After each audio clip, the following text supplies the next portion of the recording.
What if I told you that the woman everyone thought was worthless actually had millions hidden away? This wife was thrown out like garbage by her husband's family, but what they discovered about her fortune will make your jaw drop. Marriage is supposed to be about love, trust, and building a life together. But sometimes, you marry into a family that sees you as nothing more than dead weight. Kate thought she had found her happily ever after when she married Tom, but she was about to learn that some families only care about one thing, money. And when they thought she didn't have any, they showed their true colors in the most brutal way possible. Kate had always been the kind of woman who believed in fairy tales. Not the Disney version with singing animals and magic wands, but the real-life version where love conquers all and good people live happily ever after. She grew up in a modest home with her father, who worked long hours as a mechanic but always made time to read her bedtime stories and teach her that kindness was the most important thing in the world. Her father, Samuel, was a quiet man who kept to himself. He had immigrated from Nigeria to the United States when Kate was just a baby, determined to build a better life for his daughter after her mother died in childbirth. Samuel worked multiple jobs, saved every penny he could, and made sure Kate never felt like she was missing out on anything important. He couldn't afford expensive clothes or fancy vacations, but he filled their small apartment with love, laughter, and the smell of his amazing jollof rice every Sunday. Kate excelled in school, not because she was naturally brilliant, but because her father had taught her that education was the key to a better future. She studied hard, got good grades, and eventually earned a scholarship to a local college where she studied social work. She wanted to help people, to make a difference in the world, to carry on the legacy of kindness that her father had instilled in her. It was during her final year of college that she met Tom at a coffee shop near campus. He was handsome in that all-American way, with blonde hair, blue eyes, and a smile that made her heart skip a beat. Tom was studying business, came from what he called a good family, and had the kind of confidence that Kate found both attractive and intimidating. Tom pursued Kate with the determination of a man who was used to getting what he wanted. He brought her flowers, took her to nice restaurants, and told her she was the most beautiful woman he had ever seen. Kate, who had never had a serious boyfriend before, was swept off her feet. She felt like she was living in one of those romantic movies where the popular guy falls for the quiet girl and they live happily ever after. The courtship lasted 2 years. Tom would drive the 45 minutes from his university to hers every weekend, and they would spend hours talking about their dreams and their future together. Kate told him about her plans to work with underprivileged children, and Tom talked about taking over his family's real estate business. They seemed to complement each other perfectly, her compassion balancing his ambition, his confidence boosting her self-esteem. When Tom proposed, he did it in front of both their families at a restaurant. Kate's father, Samuel, was there, looking proud but slightly overwhelmed by the expensive surroundings. Tom's family, his parents, Robert and Patricia, and his younger sister, Jessica, were all smiles and congratulations. Kate said yes through happy tears, and everyone clapped and cheered. But even on that magical night, Kate noticed small things that made her slightly uncomfortable. The way Tom's mother, Patricia, looked at her father's worn suit jacket. The way Tom's father, Robert, asked Samuel what he did for work and then seemed to lose interest in the conversation when Samuel mentioned being a mechanic. The way Jessica whispered something to her mother that made them both laugh quietly. Kate pushed these observations aside, telling herself she was being paranoid. Tom loved her, and that was all that mattered. His family would warm up to her eventually. After all, love conquered all, right? The wedding was beautiful, held at an expensive venue that Tom's family insisted on paying for. Kate's father looked handsome in his rented tuxedo, and Kate felt like a princess in her white dress, even though it was bought off the rack at a department store instead of from a bridal boutique like Patricia had suggested. The ceremony was perfect, the reception was elegant, and Kate danced with her new husband feeling like the luckiest woman in the world. But the fairy tale began to crack during the honeymoon. They went to a resort in the Caribbean, another gift from Tom's parents, and Kate couldn't help but notice how Tom seemed embarrassed when she got excited about things like room service and the fancy soap in the bathroom.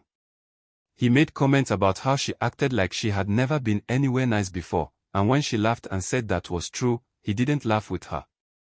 When they returned home, Kate moved into Tom's apartment, a spacious two-bedroom place in a nice neighborhood that his parents helped him afford. Kate had been living in a tiny studio apartment near her college, so Tom's place felt like a mansion to her. She was excited to decorate it and make it feel like home, but Tom shot down most of her ideas, saying they didn't match his aesthetic. The first year of marriage was an adjustment period, Kate told herself. She got a job at a local community center working with at-risk youth, while Tom worked for his father's real estate company. Kate loved her job, even though it didn't pay much, but Tom seemed less and less impressed with her career choice as time went on.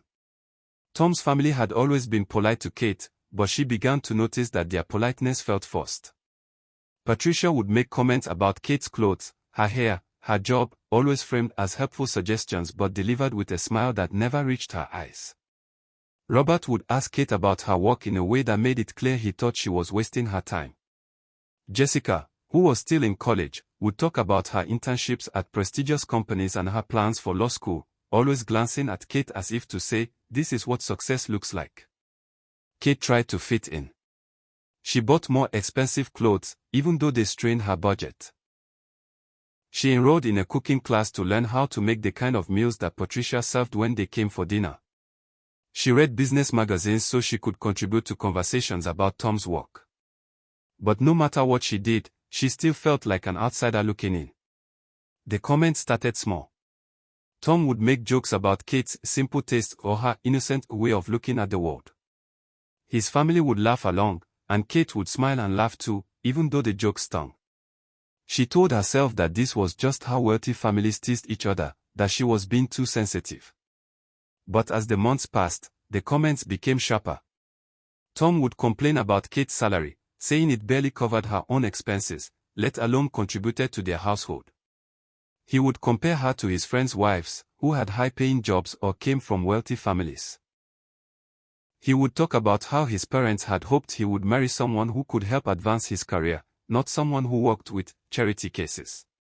Kate's father, Samuel, had always been her biggest supporter, and she found herself calling him more and more often for encouragement. But during their conversations, she noticed that her father seemed tired, older somehow. When she asked if he was okay, he would just smile and say he was fine, that he was proud of her, and that he knew she was strong enough to handle whatever life threw at her. 2 years into the marriage, Samuel passed away suddenly from a heart attack. Kate was devastated. Her father had been her anchor, her source of strength, and the one person who had always believed in her unconditionally. The funeral was small, attended by a few of Samuel's co-workers and neighbors, along with Kate and Tom's family. Kate noticed how Tom's family behaved at the funeral. They were polite, of course, but there was something about their politeness that felt calculated.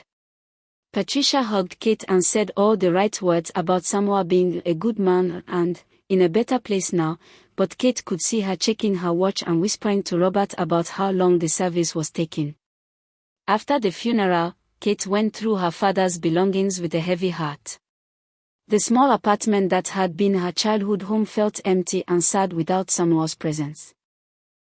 She found photo albums full of pictures she had never seen before, showing her father as a young man in Nigeria, surrounded by family members she had never met.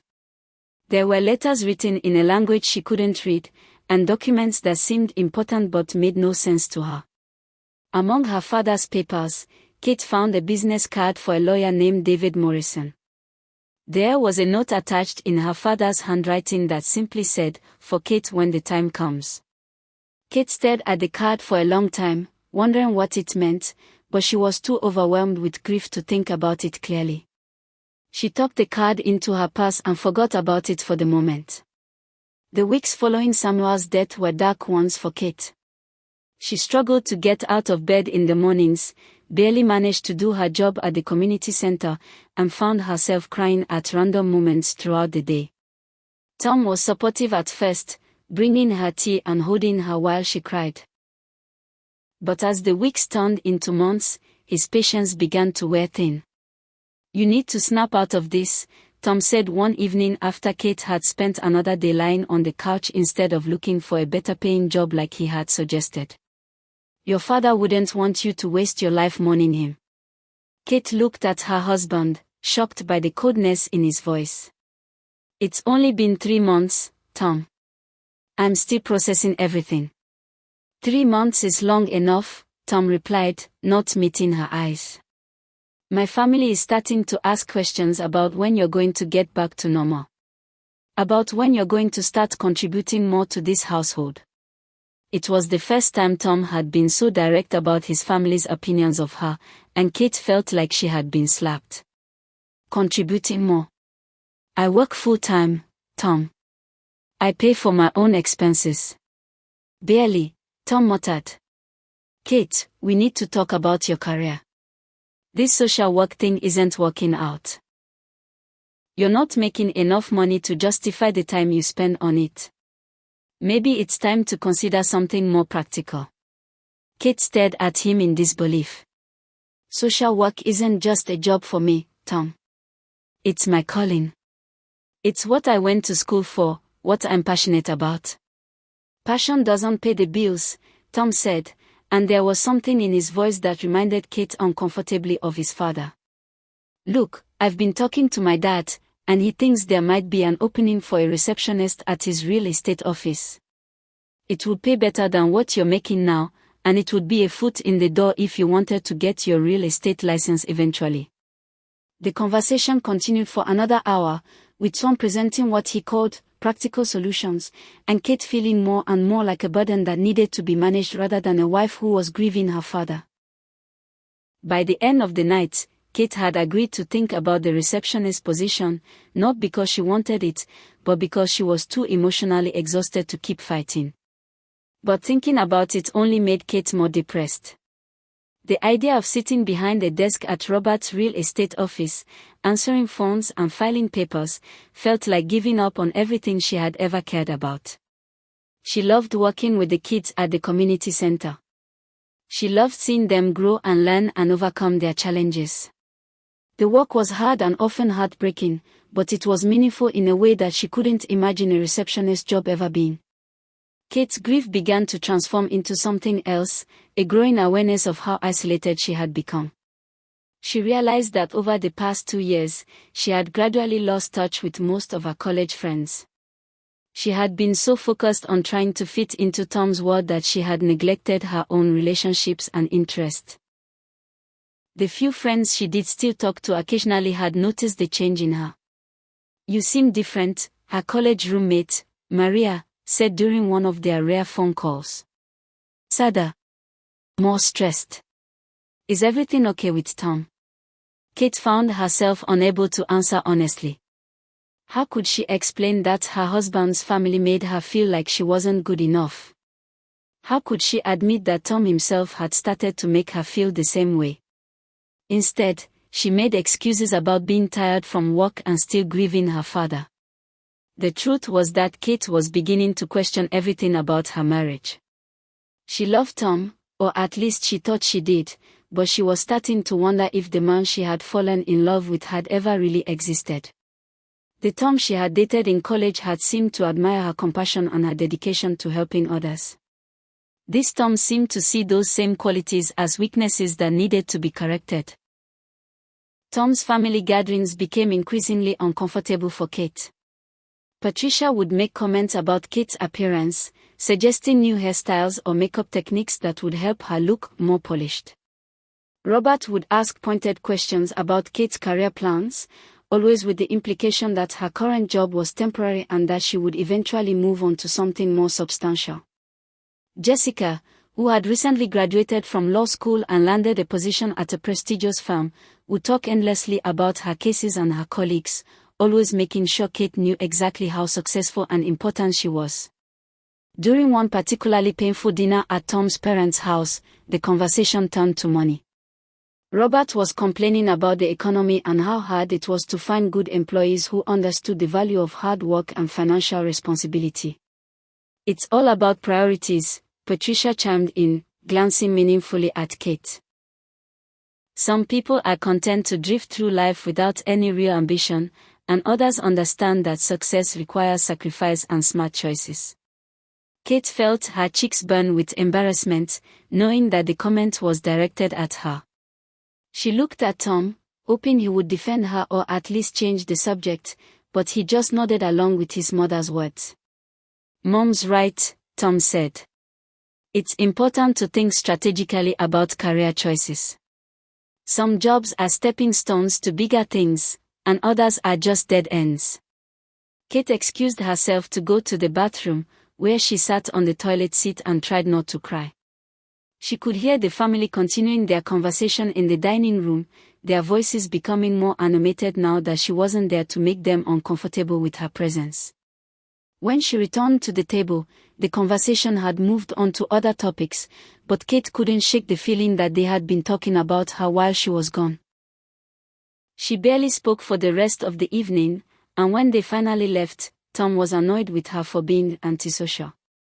"My family is trying to help you," Tom said as they drove home.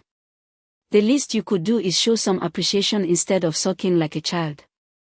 "Help me with what?" Kate asked, her voice sharper than she intended. "With your life," Tom replied matter-of-factly. "Kate, you're 25 years old, and you have nothing to show for it. No savings, no career prospects, no plan for the future. My family has connections, resources that could help you if you just swallow your pride and let them." Kate stared out the passenger window, watching the streetlights blur past, and felt something inside her break a little more.